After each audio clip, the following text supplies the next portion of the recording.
नमस्कार। क्या अब सचिन पायलट, अशोक गहलोत और गोविंद सिंह डोटासरा के बाद विनोद झाकड़ भी अपना नया खेमा बनाने जा रहे हैं?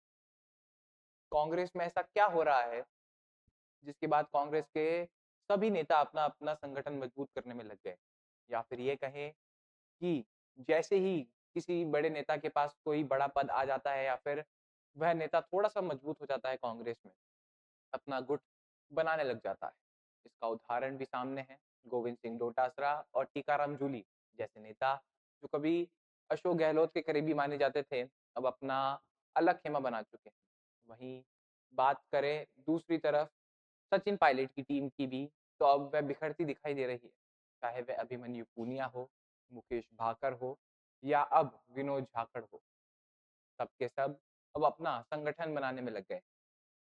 ये कहना कि पायलट की परछाई से खुद को अलग कर रहे हैं ये नेता, ये गलत नहीं होगा। मुकेश भाकर और अभिमन्यु पूनिया तो अब पहले ही दिखा चुके हैं कि किस तरह अपने-अपने उम्मीदवार वह खड़े कर रहे हैं यूथ कांग्रेस चुनाव में, जो पायलट के उम्मीदवार को सीधी चुनौती दे रहे हैं। अब इस जंग में विनोद झाकड़ भी अछूते नहीं रहे या फिर ये कहें इससे दूर नहीं रहे। वह कभी पायलट के साथ खड़े दिखाई दिया करते थे, पर अपनी आर्मी को मजबूत कर रहे हैं राजस्थान में। इसका ताज़ा उदाहरण है हाल ही में एनएसयूआई का प्रदर्शन, जो कि राजस्थान यूनिवर्सिटी में हुआ। तो कहीं न कहीं अब कांग्रेस के अंदर ही बहुत सी कांग्रेस बढ़ चुकी है और अब जितने भी नेता हैं, सब अपने-अपनी शक्ति प्रदर्शन करने में लगे हैं। साथ ही देखना ये होगा कि कौन कितना मजबूत हो पाता है, किसका कितना बड़ा प्रभाव बन पाता है राजस्थान में। और इसकी कोशिश लगातार चल रही है कि कांग्रेस अगर 2028 चुनाव जीतती है, तो कौन होगा राजस्थान का अगला मुख्यमंत्री? सारी बातें हैं।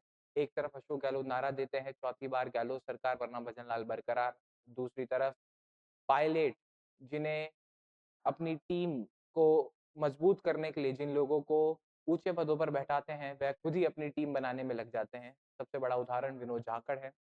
लगातार वह कोशिश कर रहे हैं कि खुद को मजबूत करें। एनएसयूआई के जितने भी युवा नेता हैं, उनको खुद की तरफ कर लें और राजस्थान में अपनी एक अच्छी पोज़ीशनिंग बैठा लें।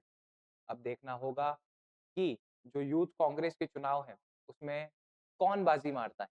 क्योंकि अशोक गहलोत की तरफ से अभिषेक चौधरी, सचिन पायलट की तरफ से अगर बात करें तो अनिल चोपड़ा और कहीं न कहीं गोविंद सिंह डोटासरा और टीकाराम जूलीवाला जो गुट है, वह लगातार निर्मल चौधरी को आगे कर रहे हैं, जैसी खबरें आ रही हैं। हालाँकि अभी तक इसकी कोई प्रामाणिक पुष्टि नहीं की गई है उनकी तरफ से, पर लगातार ऐसी खबरें हैं कि निर्मल चौधरी उनकी तरफ से यूथ कांग्रेस अध्यक्ष का चुनाव लड़ सकते हैं या फिर उनकी तरफ से उम्मीदवार हो सकते हैं। तो अभी ये जो मुकाबला है, ये काफ़ी ज़्यादा कठिन होने वाला है, कांग्रेस के अंदर ही।